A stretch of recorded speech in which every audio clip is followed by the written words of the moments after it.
Bismillahirrahmanirrahim. Assalamualaikum warahmatullahi wabarakatuh. Salam subscribe.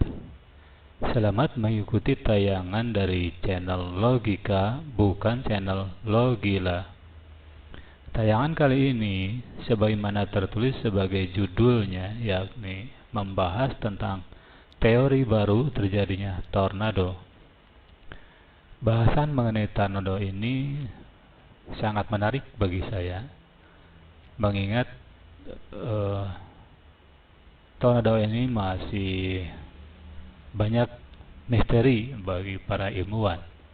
Kita lihat di sini catatan dari NOAA. Di sini orang-orang NOAA menyatakan bahwa para ilmuwan masih memiliki banyak pertanyaan menyangkut tornado ini tentunya. Sedikitnya 20% dari semua badai supercell benar-benar menghasilkan tornado. Mengapa satu badai supercell menghasilkan tornado dan badai terdekat lainnya tidak? Apa saja penyebab angin bergerak dengan kecepatan atau arah berbeda yang menciptakan rotasi? Apa sumber sirkulasi lain untuk tornado? Apa peran downdraft, arus udara yang tenggelam, dan distribusi suhu dan kelembaban baik secara horizontal maupun vertikal dalam tornado genesis? Dari pertanyaan-pertanyaan ini tentunya bagi saya banyak sekali istilah-istilah yang tidak mengerti karena saya tidak sempat mempelajari teori mereka. Misalnya ada dikatakan di sini supercell. Apa itu supercell? Ada apa lagi? Ada downdraft. Apa itu downdraft? Kemudian tornado genesis, semuanya saya tidak mengerti dan tidak perlu mengerti kelihatannya karena semua teorinya saya abaikan. Nah, untuk mulai mencoba mengamati, mari kita lihat tayangan berikut.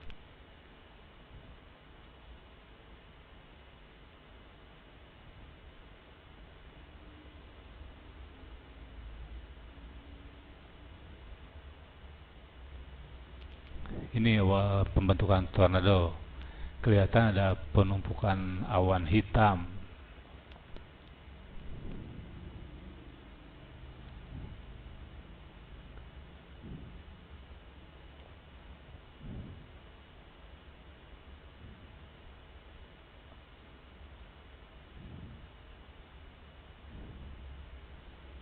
Ini kelihatan ada aliran apa namanya? Awan untuk berkumpul di suatu daerah tertentu yang kelihatannya akan membentuk putaran tornado, putaran awan hujan.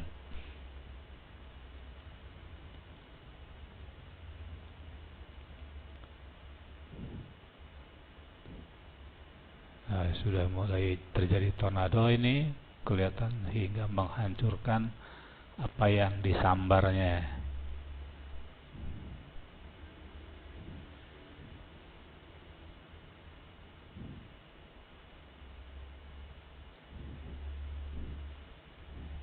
Ini selalu menghantui daerah-daerah tertentu yang sering terjadi tornado.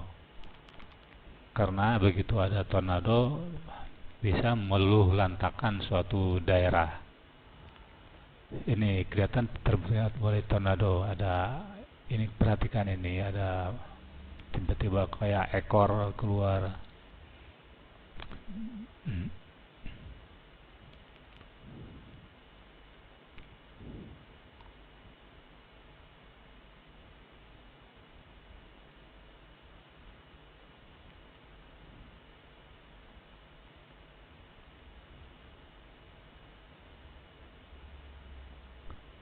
sudah terjadi tornado.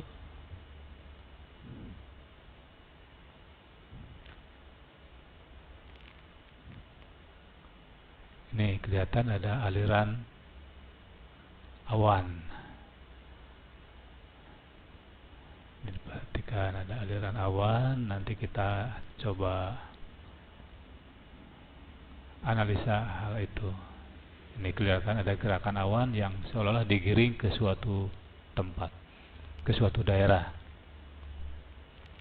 Ini saya coba membuat suatu percobaan di mana ini saya timbulkan asap, membuat asap.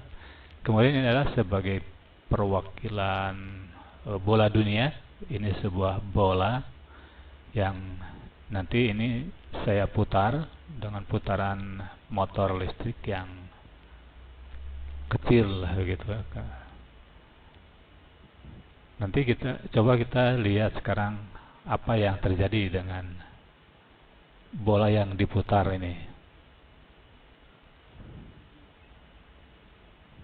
Ini adalah sumbu putarnya di sini. Ini sumbu putar. Ini sumbu putar sini. Jadi ini berputar ke sini. Nah, ini kelihatan asap itu tersedot. Putar lagi, coba putar lagi. Nah, diberhentikan, kelihatan asapnya normal. Putar lagi. Nah,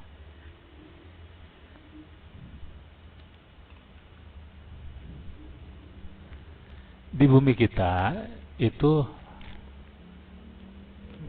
akan sama seperti itu prosesnya, karena ada lingkaran yang berputar, sementara di sekelilingnya ada fluida berupa molekul-molekul udara. Nah, sekarang kita masuk ke pembahasan terbentuknya tornado. Tornado itu sama persis dengan badai angin yang telah kita bahas di tayangan yang lalu, yaitu karena bumi kita berputar dan berputarnya itu berbarengan atau bersama-sama dengan molekul-molekul udara yang meliputinya. Di sini putaran buminya di sini mencapai kecepatan keliling sekitar 1670 km per jam. Itu suatu pergerakan yang tepat di situ. Nah, kemudian tadi kita lihat dari percobaan, ketika di sini ada tadi asap, katakan tadi asap, kalau di sini mungkin adalah molekul-molekul udara. Di sini adalah sumbu putar kutub selatan, nah kutub utara ini sumbu putar bola dunia. Jadi udara itu, molekul-molekul udara itu selalu ada pergerakan dari daerah sini menuju ke khatulistiwa. Kalau di sini juga sama, menuju ke sini. Nah, jadi di sini itu ada terjadi persis seperti inilah, seperti pompa, seperti kita pompa sentrifugal. Nah, jadi udara di sini bergerak ke sini. Ini mungkin pada suatu lapisan tertentu, jarak berapa sampai berapa itu akan begitu pergerakannya. Nanti di sini di daerah khatulistiwa ini dia dipentakan keluar di sini. Kalau persis itu pompa sentrifugal. Di sini akan dia melontar ke sini, ke sini. Di sini kan nanti si udara itu tertarik lagi dengan gravitasi. Jadi si fluida itu cuma bersiklus saja, siklus tertutup. Jadi ke sini, masuk lagi ke sini. Nah, selain ada gerakan dari sini, dari kutub utara atau kutub selatan, ada pergerakan menuju khatulistiwa, tapi itu pergerakannya eh, tidak terlalu cepat, lebih cepat pergerakan sejajar dengan khatulistiwa. Jadi si udara itu, molekul-molekul udara itu lebih cepat berputar sama dengan putaran bumi dibandingkan pergerakan dari kutub utara atau kutub selatan ke khatulistiwa itu. Nah, tornado itu terjadi sama seperti terbentuknya badai angin yang telah kita bahas, yaitu ketika terjadi atau terbentuknya atau terkumpulnya awan hujan yang pekat, tentunya awan hujan yang pekat, lebar, banyak lah gitu, dan rendah, dekat kepada permukaan bumi. Itu yang terjadi badai. Nah, tornado kan sama-sama badai. Katakanlah di sini terbentuk awan hujan yang pekat. Biasanya waktu kecil kan kita sering menunjuk-nunjuk awan. Oh, ada awan kayak kuda, awan kayak kucing, gitu kan. Nah, sekarang ini kebetulan awan mendungnya itu, awan hujannya itu kayak buaya, mirip buaya. Wah, kebetulan sekali ini. Nah, ketika ini ada segumpal awan, ini menjadi hambatan perputaran molekul-molekul udara yang mestinya bergerak atau berputar sama dengan putaran bumi. Sementara di sini ada penghalang berupa awan hujan yang pekat ini jadi penghalang, sehingga sebagian udara yang seharusnya berputar bersamaan dengan kecepatan putaran bumi terhalang oleh segumpal awan ini. Kalau ini dihitung luas berapa sentimeter persegi, seberapa meter persegi gitu. Kalau ini makin luas, maka semakin banyak udara yang menabrak ini. Menabrak tidak diam, dia akan berbelok menuju ke yang tidak ada penghambatnya gitu. Berarti dia akan masuk ke daerah bawah sini yang mendekati bumi, ada juga yang ke atas. Nah, karena di sini ada penambahan volume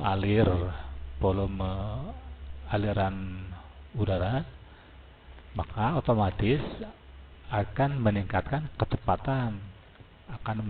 kecepatan putar si molekul udara.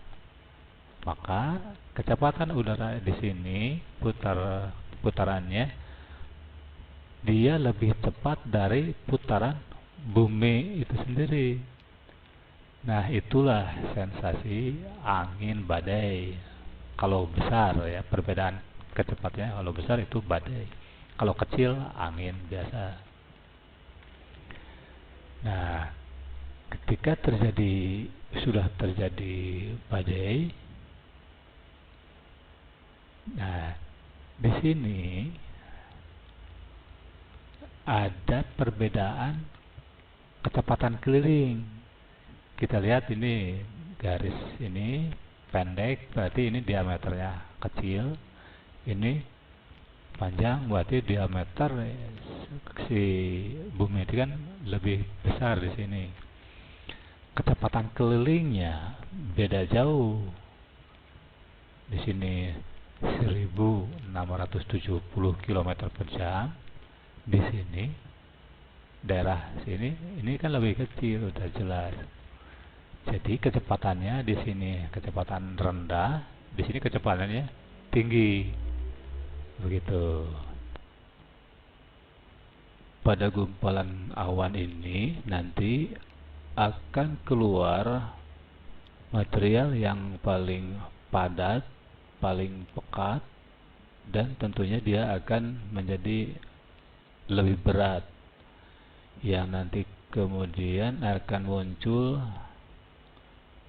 ekor yang akan menjadi tornado itu. Nah, ketika itu sudah muncul, itu seolah-olah jadi awan yang padat. Ketika itu muncul, maka perbedaan kecepatan yang diakibatkan oleh perbedaan diameter putar ini akan menggesek di yang di bagian di sini kan lebih cepat putarannya, di sini lebih cepat putaran kecepatan tinggi, di sini kecepatan rendah. Jadi kecepatan rendah terkalahkan sehingga dominan di kecepatan tinggi. Ini yang dominan untuk menggesek gumpalan awan yang sudah menjadi ekor itu, menggesek di sebelah dekat khatulistiwanya. Ini kelihatan bulatannya ini. Ketika bulatan ini digesek di sebelah dekat khatulistiwa, maka dia akan berputar berlawanan dengan arah jarum jam. Nah, disinilah bentuk tornado terbentuk. Ini persis dengan data dari NOEE bahwa tornado yang terjadi di kutub utara selalu berputar berlawanan dengan arah jarum jam. Nah, berarti teori ini membuka misteri itu,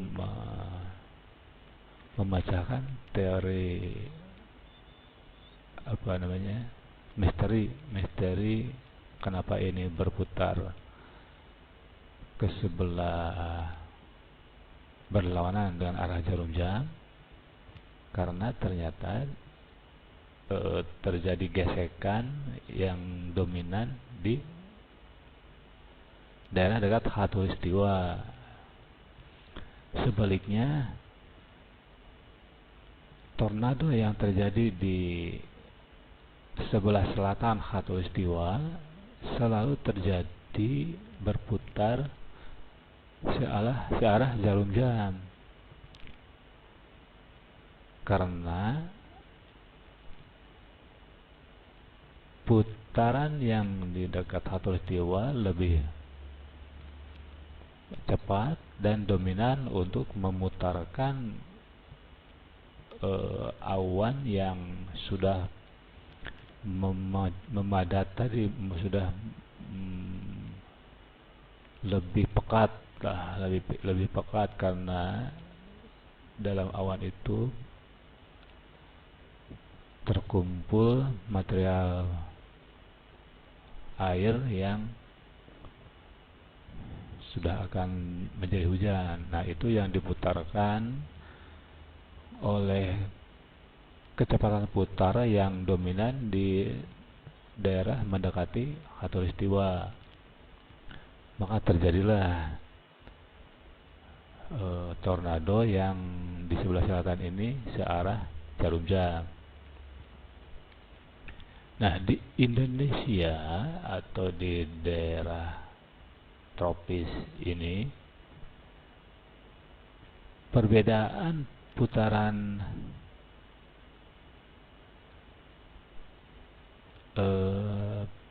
kecepatan keliling itu nyaris tidak ada, sedikit sekali, dan itu terabaikan untuk membentuk sebuah perbedaan gesekan udara terhadap awan pekat itu, sehingga di Indonesia dan yang lainnya, daerah sekitar Khatulistiwa ini tidak terjadi.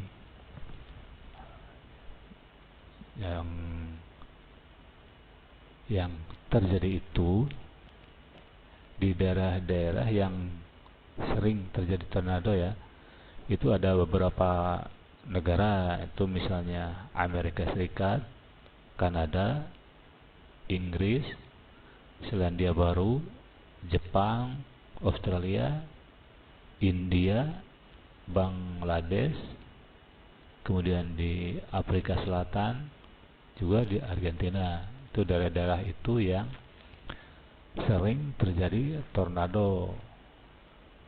Nah, di kita itu tidak ada tornado. Paling ada juga yang mirip-mirip itu adalah misalkan puting beliung. Nah, di daerah tropis ini paling bisa terjadi mirip-mirip tornado lah ya. Itu bisa diakibatkan karena bentuk profil dari awan yang terbentuk begitu, misalkan karena pengaruh turbulensi yang dari bentuk awan tertentu begitu. Jadi kalaupun itu ada, jarang-jarang sekali, karena itu tergantung bentuk awan yang terjadi. Nah, dengan demikian rasa-rasanya misteri yang dianggap belum terpecahkan, mungkin dengan ini bisa dapat dibayangkan lah begitu. Udah seolah-olah misteri itu terpecahkan dengan teori saya ini. Mudah-mudahan dengan demikian, mudah-mudahan dengan pengetahuan baru ini bisa bermanfaat sehingga